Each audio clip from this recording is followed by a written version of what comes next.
Bismillahirrahmanirrahim. Alhamdulillahi wahdah. Wassalatu wassalamu ala rasulillah. Alladzi la rasula wa la nabiyya ba'dah. Ashhadu an la ilaha illallah. Wahdahu la syarika lah. Rabbus samawati wal ardin. Ilahul awwaliyyin wal akhirin. Wa ashhadu anna Muhammadan abduhu wa rasuluh. Amma ba'da rahmatan lil alamin. Khatamal anbiya'i wal mursalin. Nabiyina Muhammadin sallallahu alaihi wa ala alihi wa ashabihi wa tabi'in wa man tabi'ahum bi ihsanin ila yaumiddin, amma ba'd.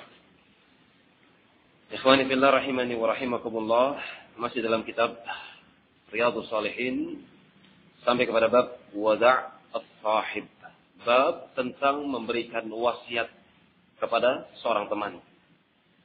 Terakhir yang kita baca adalah hadis dari Abu Sulaiman Malik bin Huwairis rahimahullah atau radhiyallahu ta'ala anhu, ketika beliau mondok di rumah Rasulullah sallallahu alaihi wasallam selama 20 malam. Dan mendapati Rasulullah sallallahu alaihi wasallam adalah seorang yang sangat lembut dan seorang yang sangat pengasih. Sampai-sampai beliau adalah seorang yang sangat pengertian. Ketika mereka para sahabat menampakkan wajah kerinduan kepada keluarga-keluarga mereka, maka Rasulullah alaihi salatu wasallam merasakan apa yang dirasakan oleh mereka para sahabatnya. Dan ini sebagaimana firman-Nya, laqad ja'akum rasulun min anfusikum azizun ma'anittum. Terasa berat penderitaan yang kalian alami. Maka Rasulullah SAW mengizinkan mereka pulang dengan ucapan irji'u ila ahlikum. Kembalilah kalian ke rumah keluarga-keluarga kalian. Faqimu fihim, tegakkanlah, berikanlah mereka, pimpinlah mereka. Wa'alimuhum, ajarkan mereka. Wa'muruhum, dan perintahkan mereka kepada yang ma'ruf. Wa sallu salakata fi hini kata, dan sampai akhir hadisnya. Di antara pelajaran yang bisa kita ambil daripada ucapan Rasul alaihi salatu wassalam, irji'u ila ahlikum, kembalilah kalian ke rumah istri-istri kalian, ke rumah keluarga-keluarga kalian. Dari sini mengandung faedah bahwasanya seorang pemimpin itu adalah laki-laki, dan yang namanya laki-laki sebagai pemimpin maka dia harus bisa memberikan qudwah untuk orang-orang yang dipimpinnya, istrinya dan juga anaknya. Oleh sebab itu Ibnu Utsaimin rahimahullahu taala memberikan peringatan, memberikan faedah yang sangat bagus.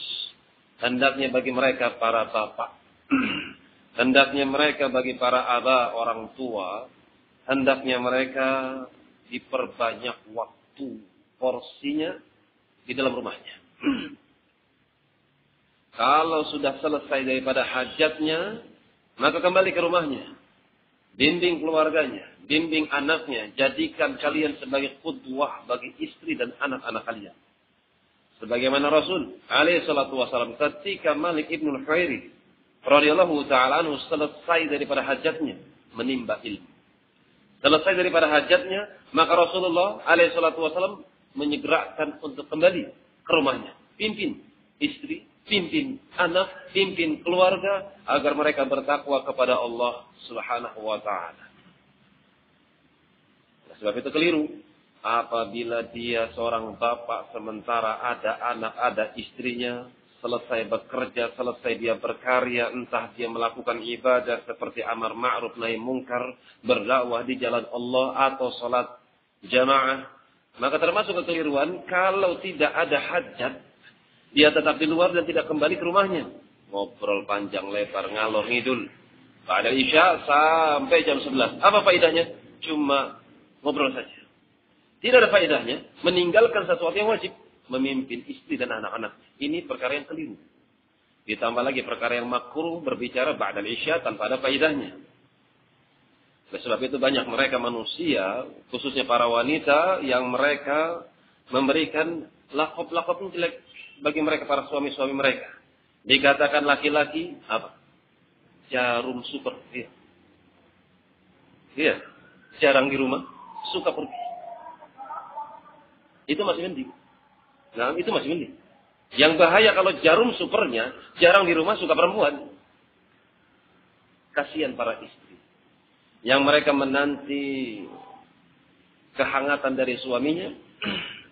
Ternyata barakallahu fikum, suaminya betah di luar daripada di rumahnya. Karena bahaya sekali kalau di luar mereka melihat kepada lawan jenisnya. Dari kalangan para wanita yang mereka tabarruj. Tabarruj itu artinya tersingkap.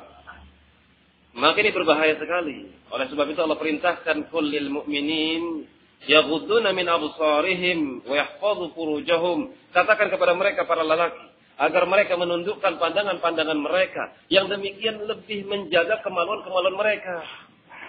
Kalau dia di luar kemudian melihat lawan jenisnya yang mereka tanpa mengenakan busana yang syar'i, menampakkan perhiasan-perhiasannya, maka ternyata na'udzubillah apa yang ada pada diri orang tersebut melebihi apa yang ada di rumahnya. Ternyata orang tersebut lebih cantik daripada istri saya. Mulai kurang perhatian kepada istrinya. Mulai masuk karena utusannya dibiarkan begitu saja tanpa ada rambu-rambu takwa. Utusan hati dibiarkan melihat ke sana, melihat ke sini tanpa ada bimbingan takwa, maka hatilah yang akan rusak. Maka inilah diantaranya faidah seorang itu banyak di rumah.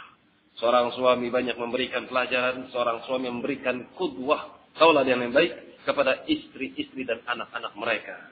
Ini kata Ibnu Utsaimin rahimahullahu taala. Karena di dalam banyak faedah, di antaranya tumbuh kehangatan, tambah mesra, tambah romantis, dan tambah terbimbing mereka. Di antaranya sang suami mengajarkan kepada perkara-perkara yang ma'ruf, di antaranya as-shalah. Sebagaimana perintah Allah kepada nabinya, wa'mur ahlaka bis-salati wastabir 'alaiha. Wahai Nabi, perintahkanlah keluargamu untuk salat, wastabir 'alaiha, dan sabar ketika kamu melakukannya. Sabar untuk mendapatkan perlakuan-perlakuan yang mungkin kurang berkenan ke dalam hatimu. Ketika istri diajak bertakwa mungkin ada sedikit keluhan-keluhan. Ketika sang anak diajak bertakwa mungkin ada sedikit ucapan-ucapan yang kurang berkenan. Maka isbiru. Wastabir 'alaiha. Sabarlah kamu di atasnya. La nas'aluka rizqa. Kami tidak minta rizki kepada kalian. Dengan sebab bertakwa, dengan sebab kalian salat, dengan sebab kalian melakukan berbagai macam kebaikan, tidak menambah kekayaan Allah. Ma zada fi mulki syai'an, kata Allah, tidak akan bertambah kerajaanku sedikit pun seandainya kalian semua berkumpul, wahai manusia dan jin, ala qalbi atqar rajulin wahidin minkum, semuanya bertakwa hatinya. Kata Allah, ma zada fi mulki syai'an, sama sekali tidak akan menambah kerajaanku. Oleh sebab itu Allah katakan dalam surah Taha, Allah katakan, la nas'aluka rizqa, kami tidak minta rizki kepada kalian. Nahnu narzuquk, bahkan kami memberikan rizki kepada kalian. Wal 'aqibatu lit-taqwa, dan akhir yang baik itu hanya untuk orang-orang yang bertakwa. Qala rahimahullahu taala wa 'an Umar ibn al-Khattab radhiyallahu taala anhu qala, beliau mengatakan ista'dzantu an-nabiy sallallahu alaihi wasallam fil umrah. Aku minta izin kepada Nabi sallallahu alaihi wasallam untuk melakukan umrah. Fa'azina, maka beliau mengizinkan kepada saya, wa qala, maka beliau berucap kepada saya, la tansaina ya ukhayya, wahai saudara kecilku, janganlah kamu melupakan kami min du'aik, di dalam doamu. Ketika berdoa jangan lupa doakan untuk saya. Faqala kalimatan mayassuruni anna li biha dunya. Beliau telah mengucapkan dengan suatu kalimat yang menyenangkan bagiku melebihi seandainya aku memiliki dunia beserta isinya. Yaitu Nabi minta doa kepada saya. Ini ucapan yang lebih aku cintai daripada bumi beserta isinya. Wa fi riwayatin qal, dalam riwayat yang lain disebutkan, asyrikna ya ukhayya fi du'aik, sekutukanlah aku di dalam doamu wahai saudara kecilku. Rawahu Abu Dawud wa Tirmidzi wa qala haditsun hasan du'afahu al-Albani wa Ibnu Utsaimin dan yang selain. Hadis ini adalah hadis yang lemah yang tidak bisa dijadikan hujjah. Ini dilemahkan oleh mereka para ulama, di antaranya Imam Albani rahimahullahu taala. Wa an Salim qala rahimahullahu taala, kita tinggalkan. Wa an Salim bin Abdullah ibn Umar, dari Salim anaknya Abdullah bin Umar. Anna Abdullah bin Umar radhiyallahu ta'ala anhuma, bahwasanya Abdullah bin Umar radhiyallahu ta'ala anhu kana yaqulu lirrajul, beliau terkadang berkata, mengucapkan kepada orang lain, idza arada safaran, apabila orang lain tersebut hendak melakukan safar.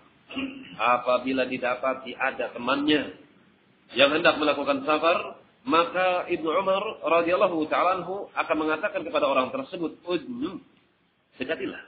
Kesinilah kamu. Udnu minni, dekatlah kamu kepada diri. Hatta uwaddi'aka kama kana Rasulullah yuwaddi'una." Aku akan berikan wasiat. Aku akan berikan nasihat sebagaimana Rasulullah sallallahu alaihi wasallam telah memberikan wasiat nasihat kepada kami ketika kami ingin safar. Yaqul, itu Nabi sallallahu alaihi wasallam, Abdullah bin Umar menyontoh kepada apa yang telah diperbuat oleh Nabi alaihi salatu wasallam kepada para sahabatnya. Demikianlah para salafun salih. Hubbul khair lil ghair. Mencintai kebaikan untuk orang lain. Sebagaimana ucapan Nabi sallallahu alaihi wasallam, la yu'minu ahadukum hatta yuhibba li akhihi ma yuhibbu li nafsihi. Tidaklah seorang dianggap beriman secara sempurna sampai dia mencintai saudaranya berupa kebaikan-kebaikan sebagaimana dia cinta kalau kebaikan itu menimpa pada dirinya. Ini tanda kecintaan yang paling atau tanda kesempurnaan iman seorang. Ketika dia mencintai saudaranya muslim, ketika dia mencintai saudaranya muslim sebagaimana dia cinta pada dirinya. Perhatikan Ibnu Umar radhiyallahu ta'ala anhu, "Udnu minni." Orang ini tidak minta nasihat, orang ini tidak minta wasiat, akan tapi Abdullah bin Umar hendak memberikan contoh yang baik. Menerapkan sunnah, menebarkan kebaikan. Apa yang beliau dapati dari Rasulullah, maka beliau berikan kepada orang-orang yang ada di sekitar. Mafatihu kulla abwabil khair, menjadi pembuka pintu-pintu kebaikan. Maka beliau mengucapkan, astaudi'ullah dinak. Aku titipkan kepada Allah subhanahu wa ta'ala dinak, agamamu. Artinya aku mohon kepada Allah, semoga Allah menjaga agamamu. Masya Allah. Indah sekali salafun salih. Indah sekali contoh dari Nabi kita sallallahu alaihi wasallam, doa-doa yang beliau panjatkan. Yang paling pertama dipinta penjagaan bukan hanya darah, bukan hanya harta, bukan hanya keselamatan, akan tapi keselamatan dalam din. Yang ini menentukan bahagia atau celakanya dia nanti di hari kiamat. Seorang akan celaka tergantung daripada agamanya. Seorang akan mendapatkan kebahagiaan, maka itu pun tergantung kepada agamanya. Maka yang dipinta oleh Rasul sallallahu alaihi wasallam adalah agar Allah menjaga agamanya, karena ini lambang kebahagiaan. Aku titipkan agamamu kepada Allah. Artinya aku mohon kepada Allah, semoga Allah menjaga agamamu. Wa amanatak, demikian pula amanah-amanahmu. Wa khawatima amalik, dan juga akhir amalan-amalanmu. Aku titipkan kepada Allah, semoga engkau mendapatkan khawatim, penutup amalan dengan kebaikan. Rawahu Tirmidzi wa qala haditsun hasan. Dikatakan oleh Imam Tirmidzi, hadis hasan sahih. Yang tepat dikatakan para ulama hadis ini sahih. Masih dalam hadis yang semisalnya.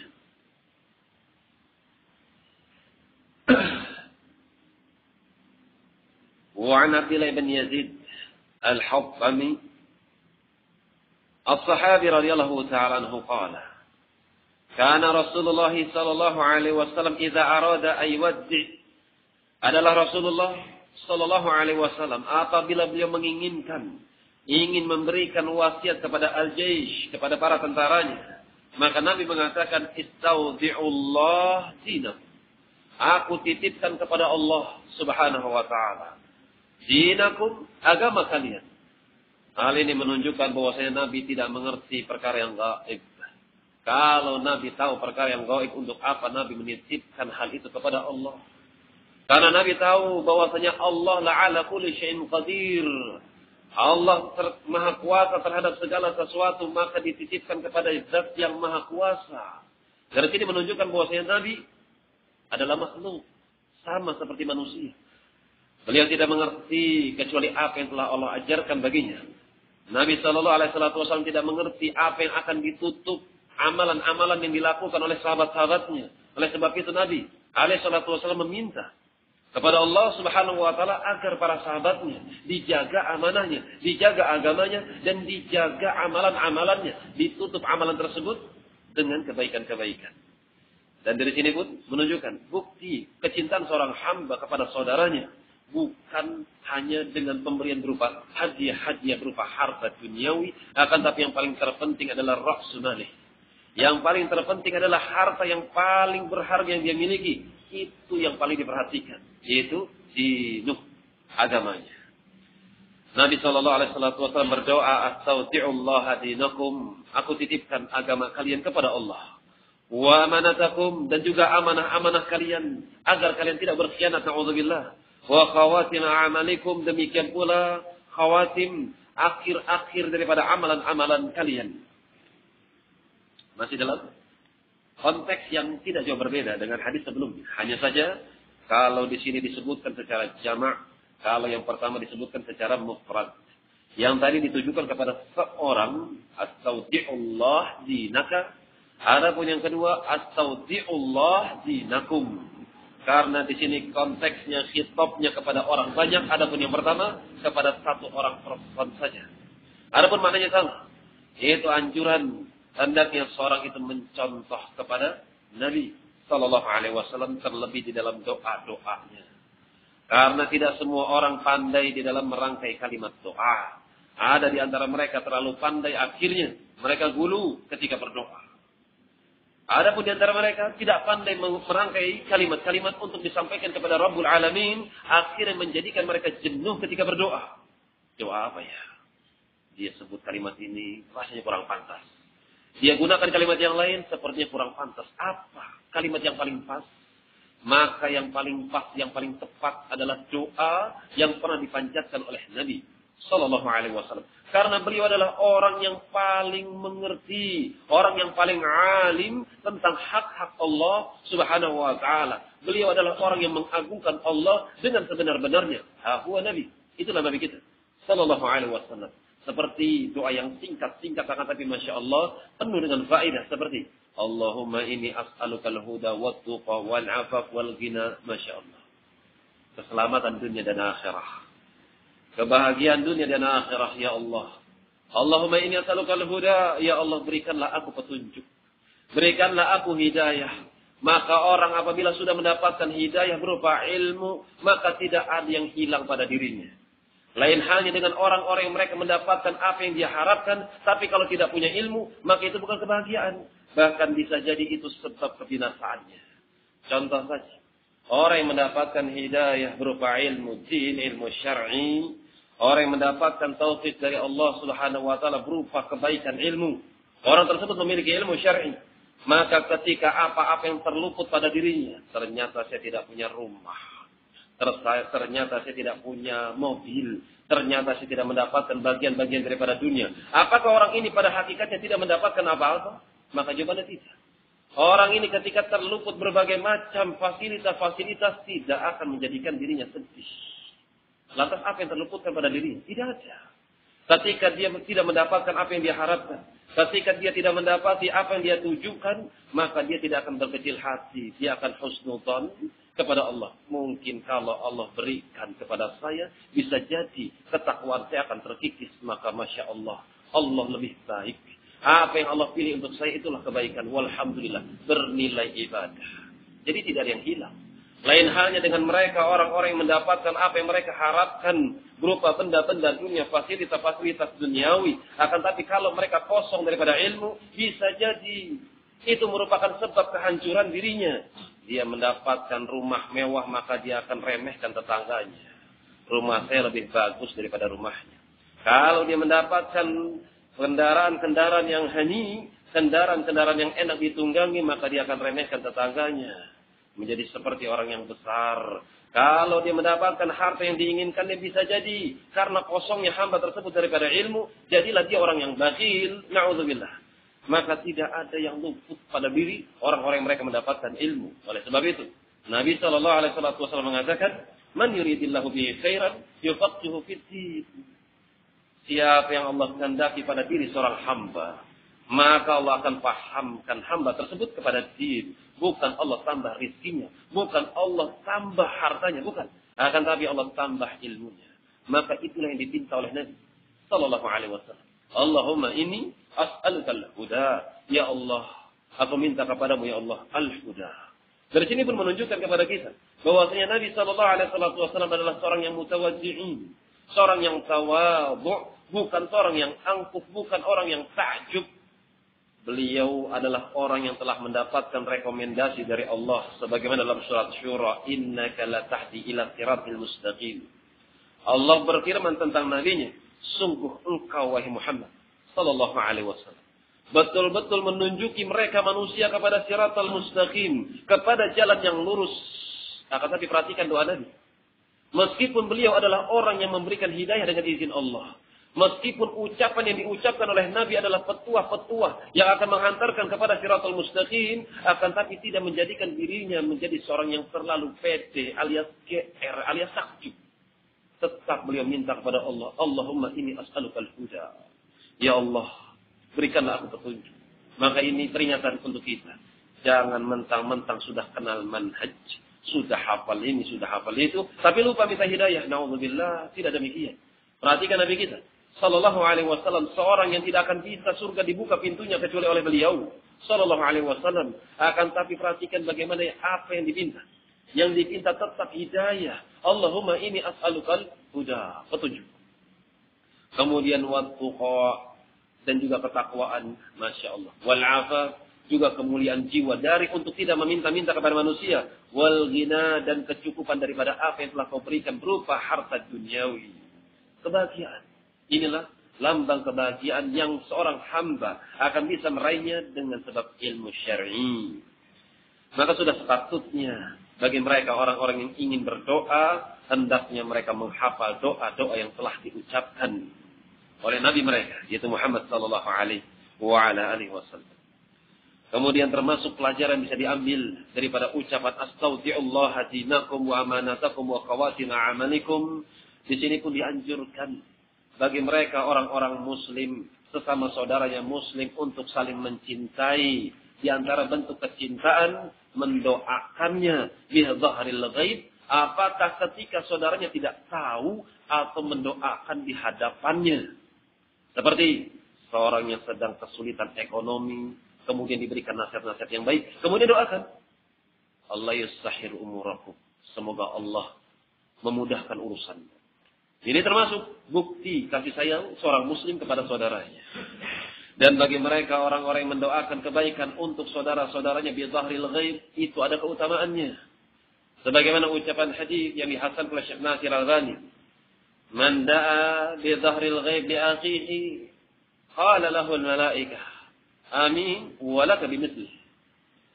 Siapa yang mendoakan kebaikan untuk saudaranya, sementara saudaranya tidak tahu apa yang didoakan untuknya bidhahril ghaib, saudaranya tidak menyadari, saudaranya tidak dikasih tahu, saudaranya nggak tahu kalau dia sedang mendoakan saudaranya atau dia telah mendoakan untuk dirinya, dia nggak tahu.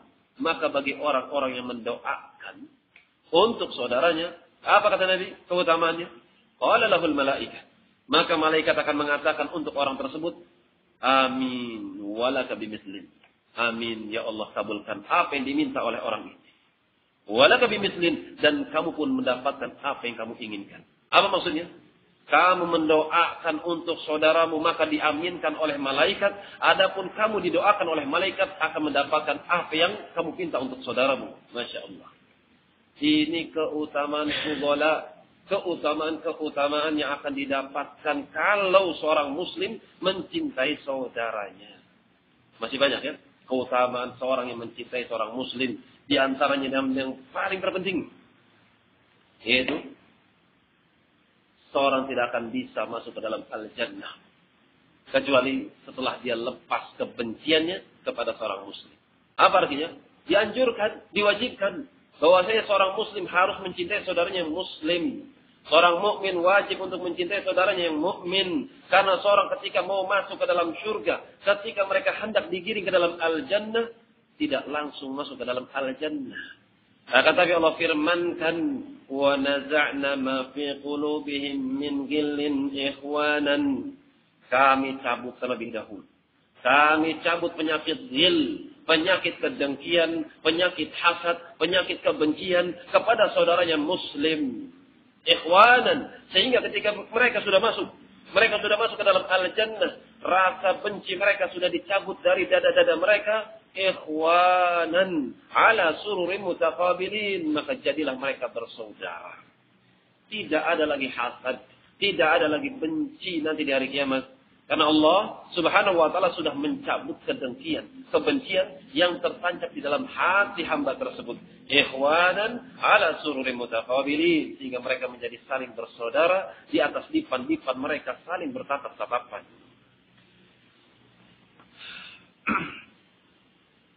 Kemudian pelajaran bisa kita ambil dari kalimat astaudi'ullah dinakum. Ini menunjukkan kepada kita bahwasanya taufik itu hanya mutlak di tangan Allah subhanahu wa ta'ala. Karena Nabi pun tidak mengerti apa yang akan terjadi pada diri sahabat. Oleh sebab itu Nabi meminta kepada Allah subhanahu wa ta'ala, astaudi'ullah dinakum. Aku titipkan agama kalian kepada Allah. Aku minta kepada Allah agar Allah menjaga agama kalian. Qala rahimahullahu ta'ala. Wa an Anasin radhiyallahu ta'ala anhu. Dari sahabat Anas Abu Hamzah radhiyallahu ta'ala anhu qala. Ja'a rajulun ila Nabi. Datang seorang lelaki kepada Nabi sallallahu alaihi wasallam faqala. Kemudian dia mengatakan, "Ya Rasulullah, wahai Rasulullah sallallahu alaihi wasallam, inni uridu safaran." Aku ingin safar. Aku ingin melakukan bepergian. Fazawidni. Maka mintalah. Aku minta bekal kepada engkau. Berikanlah aku bekal. Bekal di sini bukan bekal hissiyah, akan tapi bekal maknawi.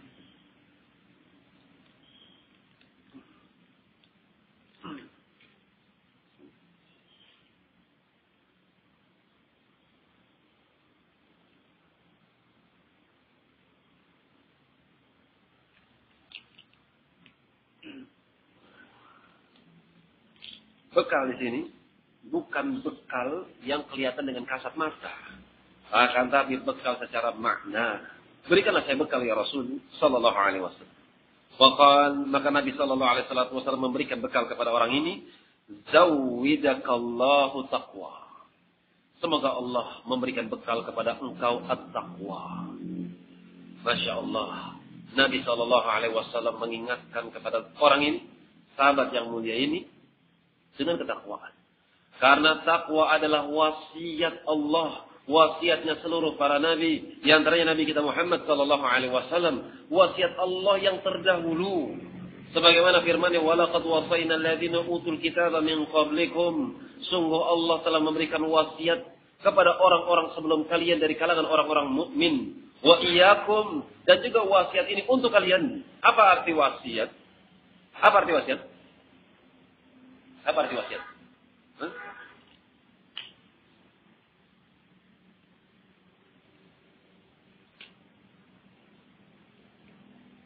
Disebutkan oleh mereka para ulama. Apa arti wasiat? Wasiat al-amrul mu'akkadul muqarrar. Wasiat itu adalah seperti perintah. Perintah. Akan tapi bukan hanya perintah. Al-mu'akkad yang ditekankan, al-muqarrar dan ditetapkan. Berarti penting sekali. Bukan hanya sekedar perintah, tapi perintah yang ditekankan dan telah ditetapkan. Tidak ada yang lain. Ini. Cuma ini. Itu mana wasiat. Wasiat Allah subhanahu wa ta'ala kepada orang-orang terdahulu sebelum kita. Wasiat Allah pun untuk kita. Anittaqullah. Agar kalian bertakwa kepada Allah subhanahu wa ta'ala. Maka Nabi sallallahu alaihi wasallam memberikan bekal kepada orang ini dengan ketakwaan. Sebagaimana firman Allah, "Wa tazawwadu fa inna khairaz zadi taqwa." Berbekalah kalian dan sebaik-baik bekal bagi kalian adalah taqwallah. Kalian bertakwa kepada Allah subhanahu wa ta'ala. Menyingkirkan hati dari berbagai macam kesyirikan. Membersihkan hati dari berbagai macam kebid'ahan dan kemaksiatan. Dan kegelapan, kezaliman. Maka itulah yang akan menyelamatkan seorang hamba daripada azab Allah subhanahu wa ta'ala. Yauma la yanfa'u malun wala banun illa man atallaha biqalbin salim. Pada suatu hari yang tidak ada lagi manfaatnya harta-harta kalian dan juga anak-anak kalian, tidak ada manfaatnya. Illa man atallah, kecuali hamba yang berjumpa mendatangi Allah subhanahu wa ta'ala biqalbin salim, dengan membawa hati yang selamat. hati yang bersih daripada noda-noda syirik, bid'ah, khurafat, dan juga berbagai macam kegelapan-kegelapan ma'asi. Zawidakallah at-taqwa. Semoga Allah memberikan bekal kepada engkau takwa. Qala zidni. Maka sahabat ini meminta kepada Rasulullah, zidni. Wa ya Rasul, tambahkan. Qala wa ghafara dzambak. Semoga Allah mengampuni dosamu. Qala zidni. Kemudian sahabat ini bertambah meminta kepada Rasul, ya Rasulullah, tambahkan untuk saya. Qala yassarallah atau yassara lakal khaira haitsu ma kunt. Semoga Allah memberikan kemudahan untukmu. Memberikan kemudahan agar kamu mendapatkan kebaikan-kebaikan haitsu ma kunt, dimanapun kamu berada. Masya Allah, sempurna, kamilan wa syamilan, sempurna dan menyeluruh, mencukupi. Kalau Allah sudah menghendaki kebaikan dimanapun hamba ini berada, maka dunia akhirat pun masuk ke dalamnya. Rawahu Tirmidzi wa qala haditsun hasan. Dikeluarkan oleh Imam Tirmidzi dan dikatakan hadis ini adalah hadis yang hasan dan dihasankan oleh Syekh Nasir Albani rahimahullahu taala. Kembali faedah yang bisa kita petik daripada penggalan hadis yang ringkas akan tapi penuh dengan makna. Rasul sallallahu alaihi wasallam rahiman kariman, seorang yang pengasih dan seorang yang dermawan, bukan orang yang bakhil. Ketika sahabat ini minta kepada Rasul, zidni, ya Rasul tambah. Ditambah oleh Rasul. Kemudian ya Rasul zidni, ya Rasul tambah. Maka Rasul sallallahu alaihi wasallam memberikan doa yang akan mencukupi untuk dunia dan akhiratnya. Pelajaran yang bisa kita ambil pun daripada hadis ini, dianjurkan bagi mereka ketika mereka mendapati saudaranya hendak safar, maka berikan wasiat yang baik-baik. Karena seorang yang safar, dia akan mengalami berbagai macam musibah-musibah. Di antaranya mungkin kelaparan, mungkin susah buang air besar, susah buang air kecil. Mungkin dia akan mendapati hal, keadaan-keadaan yang dia tidak mengerti apa keadaan ini, apakah aman atau tidak aman di tempat-tempat berkumpulnya manusia. Maka sangat penting sekali kalau saudaranya tersebut memberikan wasiat kepada takwa. Karena kalau Allah Subhanahu wa taala menjaga seorang hamba, maka siapa yang bisa akan mengganggunya? Kalau Allah sudah memberikan perlindungan kepada seorang hamba, maka siapa yang akan bisa menyakitinya? Kalau Allah sudah memberikan rasa aman kepada hamba, maka siapa yang bisa akan menakutinya? Maka sangat penting sekali. Ketika mendapati saudara yang hendak safar, maka diingatkan kepada takwa Allah. Karena seorang yang menjaga batasan-batasan Allah, maka Allah akan menjaga batasan-batasan, atau Allah akan menjaga daripada dirinya. Sebagian ulama mereka mengambil fawaid daripada hadis ini, dianjurkan meminta kepada orang yang soleh. Meminta doa kepada orang yang soleh. Akan tapi meminta kepada orang yang soleh itu aqsamun. Itu terbagi menjadi beberapa jenis. Di antaranya, meminta doa kepada orang yang soleh untuk kemaslahatan umum. Kebaikan umum untuk kaum muslimin. Contoh seperti meminta hujan. Minta hujan yang dirasakan bukan untuk diri, tapi untuk seluruh manusia, terkhusus kepada kaum muslimin. Apakah boleh? Maka apabila ada terkenal seorang yang saleh, alim, yang baik kesolehannya, sesuai dengan kitab wa sunnah, orang ini tidak pernah menyimpang ucapan dan perbuatannya, insya Allah, maka apakah boleh meminta doa kepadanya? Maka jawabannya jaiz. Sebagaimana perbuatan A'rabi kepada Rasul sallallahu alaihi wasallam ketika khutbah Jumat. Ya Rasulullah, telah binasa keluarga kami, harta kami, pertanaman kami, cocok tanam kami karena hujan tidak turun. Maka minta kepada Allah Subhanahu wa taala. Maka Nabi sallallahu alaihi wasallam mengatakan, Allahumma gitna, Allahumma gitna. Ya Allah, turunkanlah hujan kepada kami. Ya Allah, turunkanlah hujan kepada kami.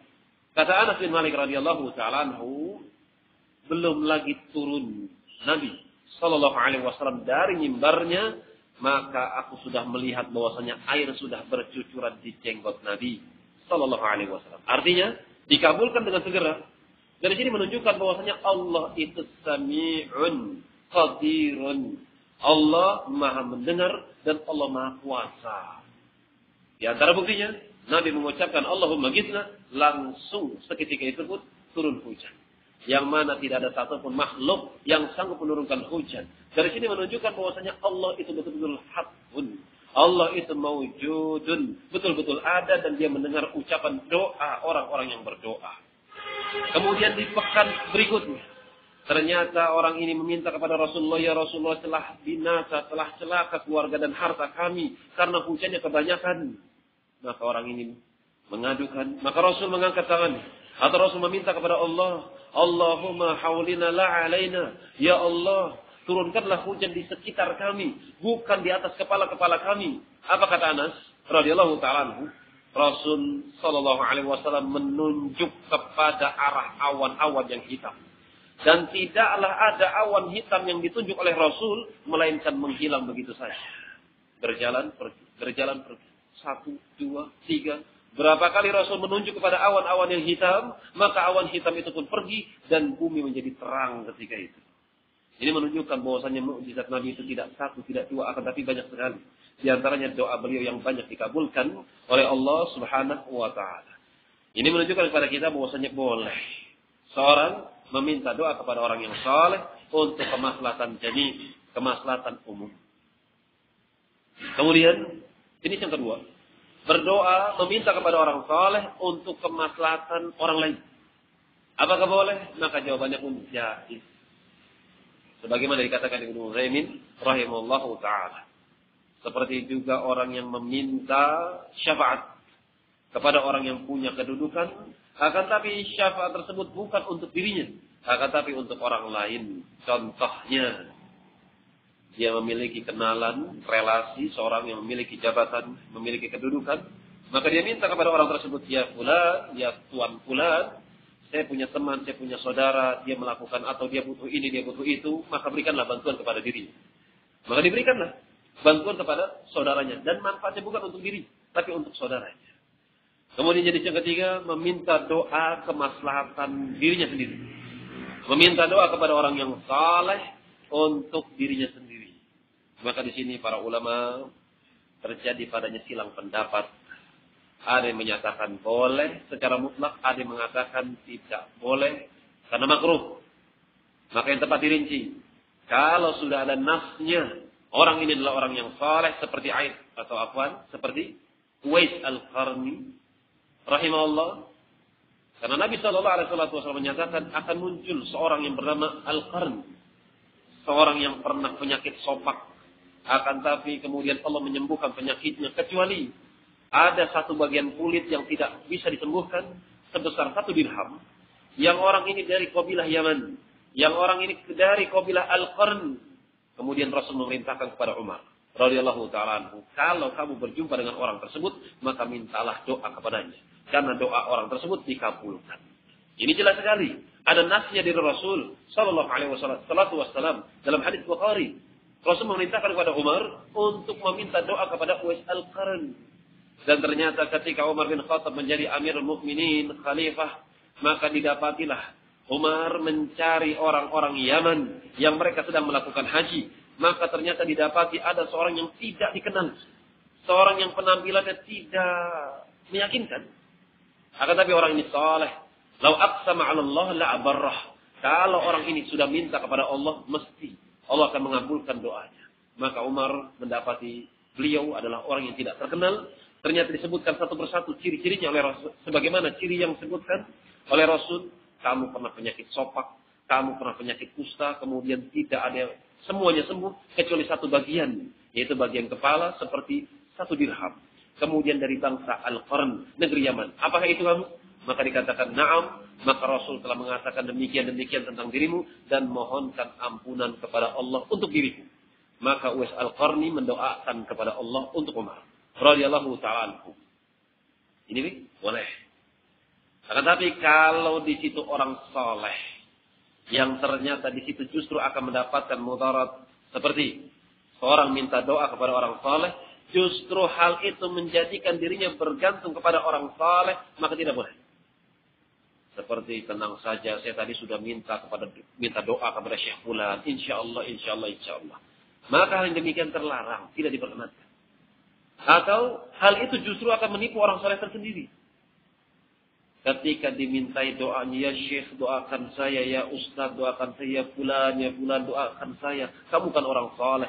Maka justru orang tersebut adalah bukan orang yang kuat ketika mendapatkan pujian. Bahkan pujian justru menjadi ujian atasnya. Dia merasa percaya diri, akhirnya takjub. Ini bahaya kalau meminta kepada orang yang saleh apabila dia mendapati hatinya seperti demikian. Maka yang paling bagus ketika seorang meminta doa untuk dirinya sendiri, maka apa yang menghalangi untuk meminta langsung kepada Allah? Karena Allah Subhanahu wa taala mengatakan, "Ud'uni astajib lakum." Berdoalah kalian kepada aku, astajib lakum, pasti aku akan kabulkan apa yang kalian minta. Wa idza sa'alaka 'ibadi 'anni inni qarib. Apabila hamba-hambaku bertanya kepadamu, wahai Muhammad sallallahu alaihi wasallam, anni, tentang diriku, maka katakan kepada mereka, anni qarib, sesungguhnya aku adalah dekat dengan mereka. Ujibu da'wata da'wa idza da'ani, aku akan mengabulkan doa orang-orang yang berdoa kepada diriku, akan tetapi ada syaratnya. Apa syaratnya? Fal yu'minu bi, satu, hendaknya mereka beriman kepada diriku, fal yastajibuli, dan sambutlah seruanku. Bukan hanya beriman tapi tidak diamalkan. Akan tapi berimanlah kalian kepadaku dan sambutlah seruanku. Apa yang Allah perintahkan kerjakan. Apa yang Allah larang daripadanya, maka tinggalkan jauh-jauh. Maka itulah orang-orang yang ketika diberikan taufik oleh Allah untuk berdoa, mengangkat tangannya di waktu-waktu yang mutlak, meminta kepada Allah, maka menantilah kalian. Tunggulah jawaban dari Allah Subhanahu wa ta'ala. Sudah isya ya? Ya. Sudah isya belum? Kayak ada yang azannya.